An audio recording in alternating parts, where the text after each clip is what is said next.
इस वीडियो में हम बात करेंगे हमारे बॉश के डिश वॉशर की। और ये dish washer 14 plus dish washer है और एक करीब 1.5 साल पहले लॉन्च हुआ था और अब हमें इसे यूज़ करके भी 1.5 साल हो गया है। तो इस वीडियो में हम एक ओवरव्यू लेंगे, एक छोटा सा डेमो भी लेंगे और मेरा कंक्लूजन मैं बताऊंगा कि मुझे क्या लगता है आपको एक डिश वॉशर लेना चाहिए या नहीं लेना चाहिए। सो यहाँ पे 3 रैक्स हमें मिल जाते हैं।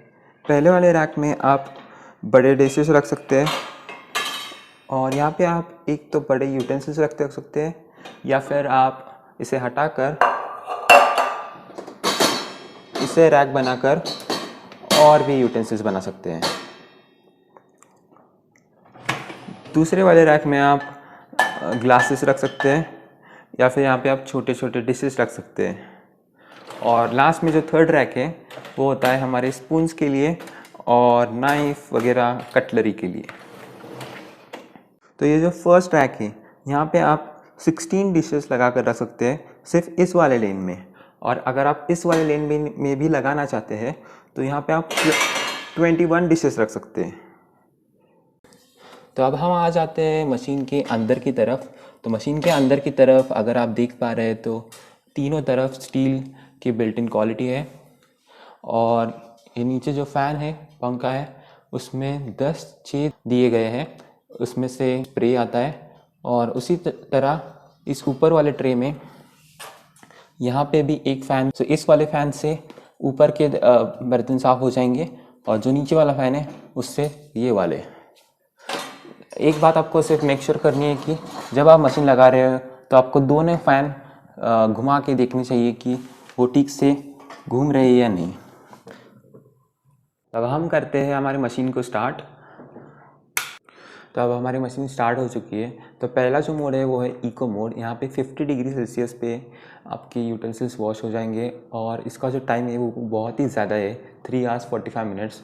तो ये तो हम यूजुअली यूज़ नहीं करते, लेकिन इको मोड में आपकी इलेक्ट्रिसिटी भी बच जाती है, इस वजह से इसका नाम इको मोड है। और जो दूसरा मोड है वो है ऑटो मोड। तो यहाँ पे जो टेम्परेचर है 45 से 65 डिग्री सेल्सियस होता है और ये जो मोड है वो मैं यूज़ करता हूँ क्योंकि यहाँ पे जो टाइमिंग है वो 2 घंटे 15 मिनट लिखा हुआ है, लेकिन ये डिपेंड करता है आपके यूटेंसिल्स कितने हैं, वो कितने सॉइल्ड है, एक्सेट्रा फैक्टर्स पर। और मेरे कंडीशंस में ये जो टाइम है वो करीब 1.5 घंटे में ही ये मशीन साइकिल कंप्लीट हो जाती है और जो यूटेंसिल्स होते हैं वो बहुत ही क्लीन आते हैं। मैं आपको डेमो बाद में दिखाऊंगा ही। जो तीसरा मोड है वो है इंटेंसिव मोड। यहाँ पे मशीन बहुत ज़्यादा एनर्जी यूज़ करती है, 70 डिग्री सेल्सियस भी टेम्परेचर रहता है और इसमें इलेक्ट्रिसिटी भी ऑब्वियसली आपकी ज़्यादा जाएगी। तो ये भी मोड मैं रेकमेंड नहीं करूँगा। फिर जो चौथा मोड है वो है नॉर्मल मोड। ये भी बहुत अच्छा मोड है। जो बाकी के सारे जो मोड है एक्सेप्ट ऑटो मोड, कहीं पे भी जो आपका टाइम दिखाया हुआ है वो फ्लक्चुएट नहीं होता। अगर यहाँ पे 2 घंटे 15 मिनट लिखा हुआ है तो उतना ही टाइम लगेगा। जो प्री रेंज मोड है आप सिर्फ तभी यूज़ कीजिए अगर आपकी जो यूटेंसिल्स है वो 1-2 दिन से धोए ही नहीं है और बहुत ज़्यादा हार्ड हो चुके हैं। तो आप ये 15 मिनट का साइकिल यूज़ करके फिर कोई आपका मन पसंदीदा मोड चूज़ कर सकते हैं। ये जो बटन है फेवरेट का, इस बटन से आप किसी भी मोड को कस्टमाइज़ करके यहाँ पे सेव कर सकते हैं। तो मैंने तो फ़िलहाल ऑटो मोड को फेवरेट मोड में डाल दिया है। फिर ये जो बटन है स्टार्ट इन आर का, ये अभी मैं दबाऊंगा नहीं क्योंकि अगर मैं ये दबाता गया तो ये जो मशीन साइकिल है वो डिले हो जाती है। फिर मुझे 24 तक जाना पड़ेगा और फिर वापस 0 करना पड़ेगा। फिर रिमोट स्टार्ट जो है इससे आप अपना मशीन जो है वो मोबाइल से भी कनेक्ट करके वाईफाई से यूज़ कर सकते हैं। फिर एक्स्ट्रा ड्राई जो है ये अगर आप किसी भी मोड सेलेक्ट करके अगर ये एक्स्ट्रा ड्राई का बटन दबाएंगे तो ये कुछ 15 मिनट ऐड कर देगा। और ये आप तभी यूज़ कर सकते हैं अगर आपको लगता है कि आपके जो यूटेंसिल्स है वो बहुत ही गीले वापस आ रहे हैं या आपको ज़्यादा ड्राई उन्हें करने की ज़रूरत है, तो आप इससे सिंपली प्रेस कर सकते हैं और जो आपका ओरिजिनल टाइम है उसमें कुछ 15 मिनट ऐड हो जाएंगे और आपकी यूटेंसिल्स ज़्यादा ड्राई बाहर आ जाएंगे। जो नेक्स्ट मोड है वो है इंटेंसिव मोड। अगर आप इसको प्रेस कर देंगे तो ये कुछ समय आपके ओरिजिनल साइकिल में ऐड कर देगा और ज़्यादा पावर के साथ आपकी यूटेंसिल ज़्यादा क्लीन करने की कोशिश करेगा। जो नेक्स्ट मोड है वो है हाफ़ लोड। इसे आप तब यूज़ कर सकते हैं अगर मान लीजिए अगर एक टाइम आप होटल से ही खाना मंगा लेते हैं और आपके पास जो बर्तन है वो सिर्फ एक टाइम के हैं, तो आप उन्हें लगाकर हाफ़ लोड प्रेस कर सकते हैं और जो आपका टाइम है वो कम हो जाएगा। तो इस वाले हाफ़ लोड के ऑटो की साइकिल में तो सिर्फ 15 मिनट कम यहाँ पे दिखाई दे रहे हैं। तो हम इंटेंसिव को ट्राई करते हैं। तो इंटेंसिव के लिए शायद 25 मिनट कम हुए हैं। तो ये डिपेंड करता है कि आप कौन सा साइकिल सेलेक्ट करते हैं, उसके ऊपर आपका जो समय है वो कम हो जाएगा। ये जो लास्ट मोड है वो है स्पीड परफेक्ट का। तो इससे क्या होता है कि किसी भी अगर आप मोड को सिलेक्ट करेंगे और अगर इस बटन को आप दबाएंगे तो ये आपके टाइम को साइकिल को कम कर देता है, लेकिन जो पावर है, जो इलेक्ट्रिसिटी है, वो कहीं ना कहीं ज़्यादा इस्तेमाल कर देता है। तो मैं तो इस वाले बटन को आपको रिकमेंड नहीं करूँगा। एक सबसे इम्पॉर्टेंट बात जो रह जाती है बताने के लिए वो है कि आप यहाँ देख सकते हैं कि अगर ये जो हाफ़ लोड का बटन है, इसे अगर मैं 3 सेकंड तक दबा के रखूँ तो यहाँ पे मुझे ये जो है H02 ये हार्डनेस दिखाई देती है। जो हार्डनेस होती है वो 00 से लेके H10 तक होती है। और अगर मैं इसे आसान भाषा में बताने का प्रयास करूँ तो जो हार्डनेस होती है, अगर आपका पानी बहुत ही ज़्यादा हार्ड है तो आपको जो है हार्डनेस बहुत ज़्यादा रखने की ज़रूरत है, H08, H09 या फिर H10। लेकिन आम तौर पर जो है पानी है हमारा सॉफ्ट ही होता है, तो मैंने इसे H02 पर रखा हुआ है। कई सारे मशीन्स के साथ, जैसे कि इस वाले मशीन के साथ भी एक हार्डनेस का पेपर आया हुआ था, उसके साथ आप हार्डनेस टेस्ट कर सकते हैं, जैसे कि हम लिटमस टेस्ट करते हैं उसी तरह। लेकिन आप थोड़ा सा एक्सपेरिमेंट कर भी देख सकते हैं, आपको पता चल जाएगा कि आपका पानी हार्ड है या सॉफ्ट है। अगर सॉफ्ट है तो मोस्टली आपको H01 या H02 पर ही रखने की ज़रूरत है। उसके बाद इसमें एक और चीज़ है, इसे अगर हम एक और बार प्रेस करेंगे तो आपको दिखाई देगा R04। ये होता है रिंसेड का लेवल। तो रिंसेड के बारे में मैं आपको बताना चाहूँगा कि अगर आपको लगता है कि आपके जो यूटेंसिल्स है वो बहुत ज़्यादा वेट आ रही है बाहर, तो आप जो है अपना रिंसेड लेवल बढ़ा सकते हैं, 7 या 8 भी कर सकते हैं। लेकिन अगर आपकी यूटेंसिल्स आपको लगता है कि ठीक ठाक आ रहे हैं तो आप जो है रिंसेड लेवल 3 या 4 में रख सकते हैं, जैसे कि मैंने यहाँ पे रखा हुआ है। तो मैं आपको एक और बार समराइज़ करके बता देता हूँ कि जो हार्डनेस लेवल होता है वो, अगर आपका पानी बहुत ज़्यादा हार्ड है तो हार्डनेस लेवल बहुत ज़्यादा रखिए, और अगर आपके बर्तन बहुत ज़्यादा गीले आ रहे हैं तो रिंसेड लेवल बहुत ज़्यादा रखिए। मेरे ख्याल से मुझे लगता है कि आपका जो हार्डनेस लेवल है वो मोस्टली 01 या 02 में ही रहेगा और रिंसेड लेवल पे ही 04 से लेके 06 तक ही रहेगा। तो अब हमारा डिनर हो चुका है और अब हम हमारे सारे यूटेंसिल्स को 1 बाय 1 लोड करेंगे। तो आप देख सकते हैं कि हमारे जो प्लेट्स है वो कितने ज़्यादा सॉइल्ड है, और किसी भी प्रकार का प्री रिंस तो मैंने यहाँ पे किया नहीं है, बस सिंक से निकाले और डिश वॉशर में लोड करना शुरू कर दिया है। तो अब हमारे बड़े यूटेंसिल्स भी लोड करना शुरू कर देते हैं।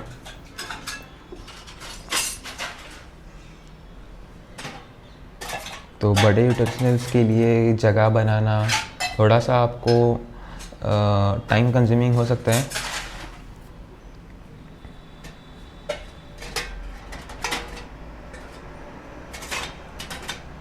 तो यहाँ पे आप देख सकते हैं कितना ज़्यादा सॉइल्ड ये यूटेंसिल है। तो यहाँ पे मेरी मम्मी मुझे थोड़ा सा बता रही है कि इस प्रकार से तो ये लोड नहीं किया जाता। तो फाइनली मैंने अपनी मम्मी को हैंड ओवर कर दिया है।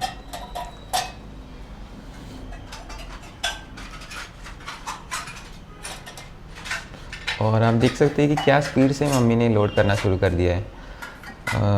सारे ग्लासेस, छोटे यूटेंसिल्स जो हमने सेकेंड ट्रे में लोड कर दिए है, और जो कटलरी है वो ऊपर के रैक में कुछ इस प्रकार से हम एडजस्ट कर लेंगे। बस आपको मेक श्योर करना है कि आपके जो छोटे स्पून्स है वो बीच में से नीचे ना गिर जाए। तो कुछ यूटेंसिल्स अभी भी बाकी है, वो हम बीच वाले और ऊपर वाले रैक में एडजस्ट कर देंगे। और हमारा जो डिश वॉशर है वो हमेशा इतना ही क्राउडेड होता है, लेकिन फिर भी हमें कोई प्रॉब्लम तो नहीं आती यूजुअली। तो एक और बार आपको दिखा देता हूँ। ये है बीच वाला रैक, ये कटलरी, और ये है हमारे बड़े यूटेंसिल्स और छोटे, और दोनों फैंस मैंने घुमा लिए हैं। और अब हम डालेंगे हमारा डिटर्जेंट। जो डिटर्जेंट है वो मैं हमेशा 25 ग्राम के आसपास डालता हूँ, आप मैक्सिमम 30 ग्राम तक डाल सकते हैं। तो ये गया हमारा डिटर्जेंट, और अब हम करेंगे हमारे मशीन को स्टार्ट।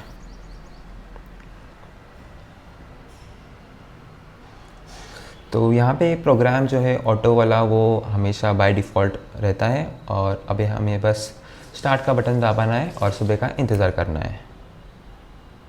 तो अब सुबह हो चुकी है, तो अब हम देखते हैं कि हमारी यूटेंसिल्स कितने ज़्यादा साफ़ है।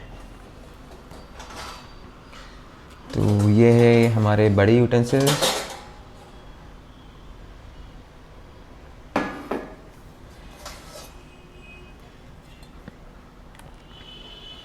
प्लेट्स भी काफ़ी साफ़ लग रहे हैं। और जो शाइन है ना, वो मैं आपको बताऊंगा कि अगर आप हाथ से धोंगे ना तो आपको ये शाइन कभी नहीं मिलेगी। इस वाले का तो फ़िलहाल कलर ही ऐसा था। तो ये जो शाइन है तो ये रिंसर की मदद से आती है, और इसी का जादू है सब। ये जो बीच वाला रैक है तो इसमें भी काफ़ी, इसका तो कलर ऐसा था, और काफ़ी सही लग रहे हैं मुझे यूटेंसिल्स। कोई भी यूटेंसिल ऐसा नहीं लग रहा कि जो साफ़ ना हुआ हो। अगर आप अच्छे से लोड करेंगे ना, अगर किसी प्रकार का ब्लॉकेज ना हो तो मुझे लगता है कि कोई प्रॉब्लम नहीं होनी चाहिए, आपके सारे यूटेंसिल साफ़ ही वापस आएंगे। और जो कटलरी होती है वहाँ पे हो सकता है कि कहीं पर आपका एक स्पून, नाइफ़ वगैरह कुछ साफ़ ना हो पाए, लेकिन फ़िलहाल आज तो मुझे कोई प्रॉब्लम नहीं लग रही, सभी कटलरी साफ़ है। तो एक और बार आपको दिखा देता हूँ। ये हमारी कटलरी, ये हमारे बीच वाले मीडियम साइज़ यूटेंसिल्स, और ये हमारे प्लेट्स और बड़े यूटेंसिल्स। और जो प्लेट्स है उन पे भी शाइन काफ़ी सही लग रही है। तो अब जिससे पहले कि हम लोग इसके कॉस्ट के बारे में बात करें, डिटर्जेंट्स और इलेक्ट्रिसिटी के बारे में, मैं कुछ अपने बारे में बताना चाहूँगा। तो मेरा नाम अक्षय देवलापुरकर है और मैं 21 साल का हूँ। और वैसे तो मैं इंजीनियर हूँ, लेकिन मेरा जो सपना है वो स्पोर्ट्स प्रेजेंटर बनने का है। क्रिकेट मुझे बहुत ज़्यादा पसंद है और मेरा एक यूट्यूब चैनल भी है। तो आपको एक यूट्यूब चैनल मेरा यहाँ पे कहीं पे दिखाई दे रहा होगा। और हाल ही में मैंने ये डिसीजन लिया है कि मैं 2 फरवरी को मुंबई आ रहा हूँ। तो मुंबई में हमेशा के लिए शिफ्ट हो रहा हूँ। वहाँ पे जाके काफ़ी सारी चीज़ें मैं एक्सप्लोर करूँगा, नए लोगों से मिलूँगा। ये सब करते वक्त मेरे साथ एक GoPro भी होगा। तो बहुत सारे वीडियोस आने वाले हैं इस वाले चैनल पे। तो आप जाके उस चैनल को सब्सक्राइब भी कर सकते हैं अगर आप मेरी इस जर्नी में जुड़ना चाहते हैं, अगर आप जानना चाहते हैं, और अगर आप क्रिकेट या इस रिलेटेड सारी चीज़ों में इंटरेस्टेड है। तो अब हम आ जाते हैं हमारी कॉस्ट की तरफ, जिसमें कि हमारा डिटर्जेंट, सॉल्ट और रिंसर प्लस इलेक्ट्रिसिटी सॉल्ट भी हम कैलकुलेट करेंगे। तो यहाँ पे आपको दिखाई दे रहा होगा कि मेरे पास फिनिश का डिटर्जेंट है और रिंसर जो है वो भी फिनिश का है। लेकिन ये जो है ये फिनिश का डब्बा है, लेकिन इसमें मैंने फॉर्च्यून का डिटर्जेंट, इसमें सॉल्ट है, जिसमें ज़्यादा आवाज़ आती है वो सॉल्ट है, और इसमें जो है डिटर्जेंट है। तो ये इस वजह से है क्योंकि जो मैंने फ़र्स्ट टाइम जो मैंने मंगाया था वो मैंने फिनिश का मंगाया था, क्योंकि बॉस जो है वो फिनिश का रिकमेंड करती है। तो मैंने सब कुछ फिनिश का मंगाया, और मुझे जो क्वालिटी है, जो यूटेंसिल्स इतने मुझे साफ़ नहीं लगे, उसमें कुछ मार्क्स मुझे दिखाई दे रहे थे, और फिनिश का जो है काफ़ी महंगा भी था। तो उसके बाद जो है हमने फॉर्च्यून का मंगाना शुरू किया, और फॉर्च्यून का जो डिटर्जेंट, सॉल्ट और रिंसेट तीनों भी काफ़ी सस्ता है। तो यहाँ पे आपको दिखाई दे रहा होगा कि उसकी कॉस्टिंग क्या है अगर तीनों आप कॉम्बो पैक में मंगाते हैं तो ये जो है मोस्टली जो मैंने अपने आपको अभी कंडीशंस दिखाए कि जो H02 पे है और R04 पे है, तो मोस्टली आपके भी उसी रेंज में होंगे या उससे थोड़ा ज़्यादा हो सकते हैं। तो उस हिसाब से डिटर्जेंट है वो 1 महीने से भी ज़्यादा चल जाता है। तो जो डिटर्जेंट, अगर आप खाली डिटर्जेंट परचेस करेंगे फॉर्च्यून का अमेज़न से, इन सारे प्रोडक्ट्स के लिंक मैंने डिस्क्रिप्शन में डाल दिए हैं, और सारी की सारी एफिलिएटेड लिंक्स है। मतलब अगर आप उससे परचेस करेंगे तो कुछ परसेंटेज मुझे मिल जाएगा। अगर आपको ख़रीदना है तो एक रिक्वेस्ट होगी कि आप जो डिस्क्रिप्शन में लिंक है वहीं से खरीदिए। ताकि मुझे कुछ फ़ायदा हो। तो ये जो फॉर्च्यून का डिटर्जेंट है तो आपको 230 में पड़ जाएगा। जो रिंसेड है और जो सॉल्ट है फॉर्च्यून का, तो वो मेरे ख्याल से जो सॉल्ट है तो आपको तकरीबन 6 महीने से ज़्यादा, 6 या 8 महीने तक चल जाएगा अगर आप 6 महीने में पकड़ते। और अगर जो रिंसेड है 500 ml का, ये 4 से 5 महीने चल जाता है। तो अगर आप इस हिसाब से कैलकुलेट करेंगे तो जो आपका मंथली एक्सपेंस आएगा टोटल, तो वो आएगा 230 प्लस 50 रुपये रिंसेड प्लस सॉल्ट का, प्लस जो इलेक्ट्रिसिटी चार्जेस है वो मुझे जो हाइक नज़र आई मेरे इलेक्ट्रिसिटी बिल में, वो तकरीबन 200 रुपये के आसपास थी। तो ये जो इलेक्ट्रिसिटी है वो डिफ़र करती है आप कौन से सिटी में रहते हैं। मैं जो सिटी में रहता हूँ वो टायर 1 तो नहीं आती, टायर 2 या टायर 3 में आती है। तो अगर आप किसी बड़े सिटी में रह रहे जैसे कि मुंबई में रह रहे तो आपका बिल जो है थोड़ा सा ज़्यादा आ सकता है। लेकिन मुझे लगता है कि आपका बिल जो है वो 200 से बढ़कर 300 रुपये तक जाएगा। 300 साढ़े 300 रुपये के ऊपर तो आपका बिल नहीं बढ़ेगा। तो मेरे जो डिश वॉशर की मंथली एक्सपेंसेस है वो है 230 प्लस 50 प्लस 200, जो कि होता है 480। अगर आप 500 रुपये भी मानकर चलेंगे तो मुझे लगता है जो आपकी मेड चार्ज करेगी उससे तो बहुत कम ही है। तो हमारे लिए तो ये डिश वॉशर बहुत ही फ़ायदेमंद साबित हुआ है। और मुझे लगता है अगर आप किसी बड़े सिटी में रहते हैं, अगर आपका हार्डनेस लेवल थोड़ा ज़्यादा भी है, थोड़ा रिंसेट ज़्यादा भी यूज़ करते हैं, तो मुझे नहीं लगता कि अगर आपको 600 या 650 रुपये से ज़्यादा आपका मंथली एक्सपेंसेस आएगा। तो आप देख सकते हैं कि आपकी मेड जो है वो उससे ज़्यादा चार्ज करती है या कम।